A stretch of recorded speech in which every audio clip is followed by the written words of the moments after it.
kanak-kanak SEC 2313 dan nama pensyarah Cik Syafawati Atika binti Syafi'i dan tarikh penyerahan pada minggu ke-7. Nama saya Nur Aini Azimah binti Azmi, nombor matrik D23134 daripada Fakulti Bahasa dan Pendidikan. Saya semester 2 kelas 4. Hari ini kita akan bincangkan tajuk perbezaan aktiviti pembelajaran mengikut kurikulum standard prasekolah kebangsaan KSPK dan kurikulum permata. Apa itu kanak-kanak?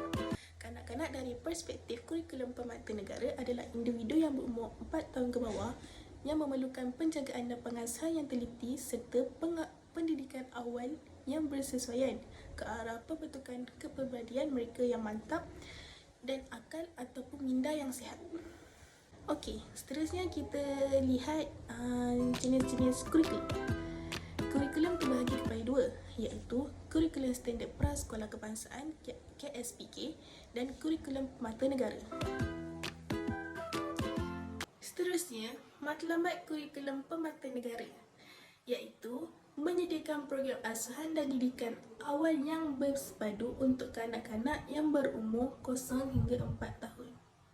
Yang kedua, menyediakan peluang kepada kanak-kanak untuk mendapat pengalaman pembelajaran awal yang berkualiti untuk melahirkan modal insan negara yang mempunyai asas yang mulia, kerohanian yang mantap, kecerdasan intelek yang tinggi, menghargai kepelbagaian budaya, patriotik dan mengamalkan gaya hidup yang sihat.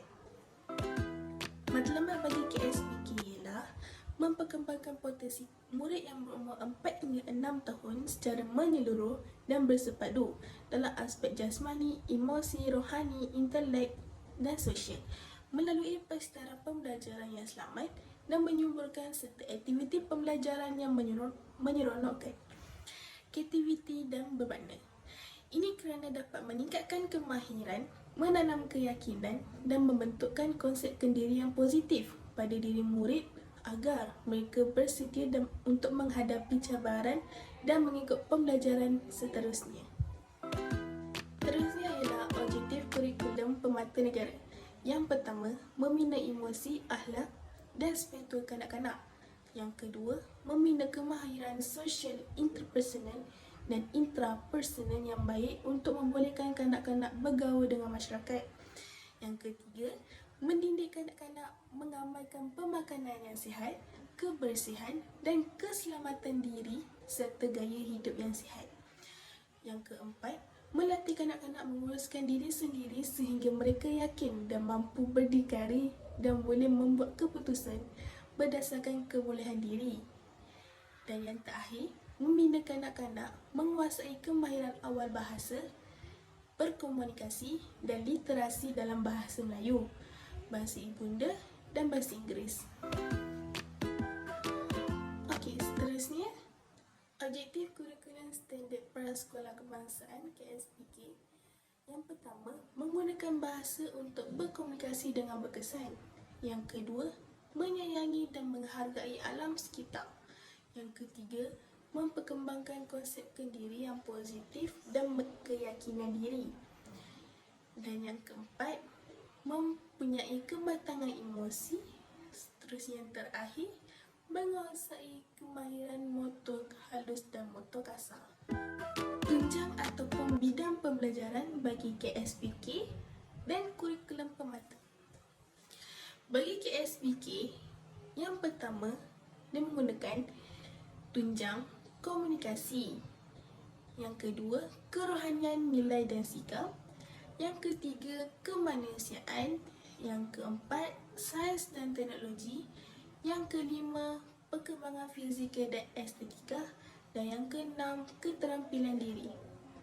Bagi kurikulum permata ialah yang pertama, perkembangan sosial emosi dan kerohanian.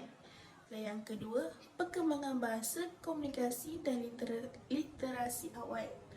Yang ketiga, perkembangan awal matematik dan pemikiran logik. Yang keempat, perkembangan diri dan pemahaman dunia persetaraan. Yang kelima, perkembangan fizikal dan psikomotor. Dan yang keenam, perkembangan kreativiti dan estetika. Okey, seterusnya kita lihat kepada falsafah kurikulum. Bagi KSPK, pendidikan di Malaysia adalah satu usaha berterusan ke arah lebih memperkembangkan lagi potensi individu secara menyeluruh dan bersepadu untuk melahirkan insan yang seimbang dan harmoni dari segi intelek, rohani, jasmani dan emosi berdasarkan kepercayaan dan kepatuhan pada Tuhan. Ia bertujuan untuk melahirkan warga negara Malaysia yang berilmu pengetahuan, berketerampilan, berakhlak mulia, bertanggungjawab dan berupaya mencapai kesejahteraan diri serta memberi sumbangan terhadap keharmonian dan kemakmuran keluarga, masyarakat dan negara. Okey, yang kedua, falsafah kurikulum bagi pemata ialah sejak lahir kanak-kanak sudah boleh diasuh dan dididik bagi mengembangkan sasiah, potensi dan kecerdasan mereka agar dapat menguasai kemahiran komunikasi, awal literasi, awal matematik, pemikiran logik dan pengetahuan asas tentang dunia persekitaran. Di samping kemahiran mengurus diri dan amalan nilai-nilai murni agar menjadi individu yang bersahsiah mulia, berdikari, berintelek tinggi, patriotik dan dapat menyesuaikan diri dengan kemajuan teknologi moden dan persetaraan pelbagai budaya dalam negara dan antarabangsa. Usaha ini memerlukan komitmen dan kooperasi antara pendidik, ibu bapa dan komuniti kerana kanak-kanak umpama permata yang tidak ternilai harganya. Apakah akta yang digunakan? Mari kita tengok. Akta yang digunakan bagi KSPK ialah Akta Pendidikan 1996, Akta 550, manakala kurikulum pemata menggunakan Akta Taman Asuhan Kanak-kanak 1984, Akta 308. Seterusnya, mari kita lihat strategi. Let's go. Okey, mari kita lihat strategi pembelajaran dan pembudayaan PDPC.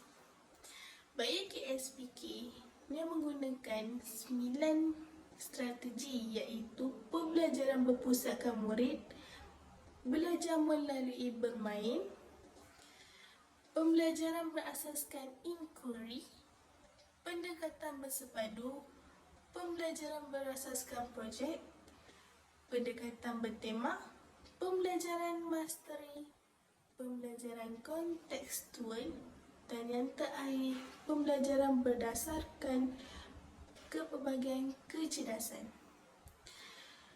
Manakala pemata, ia belajar melalui bermain.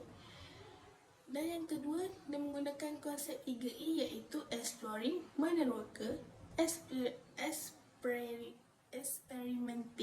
eksperimen. Dan yang ketiga, ekspresi, pengalaman. Konsep 3 ini melibatkan pembelajaran secara hands-on aktif. Dan yang terakhir, hasil pembelajaran yang kita dapat ialah dapat mengetahui tentang jenis-jenis kurikulum pemata negara. Yang kedua, dapat mengetahui perbezaan strategi pembelajaran dan pemudah cara. Dan yang ketiga, dapat mengetahui aktiviti yang bersesuai mengikut kurikulum ataupun umur kanak-kanak yang tersebut.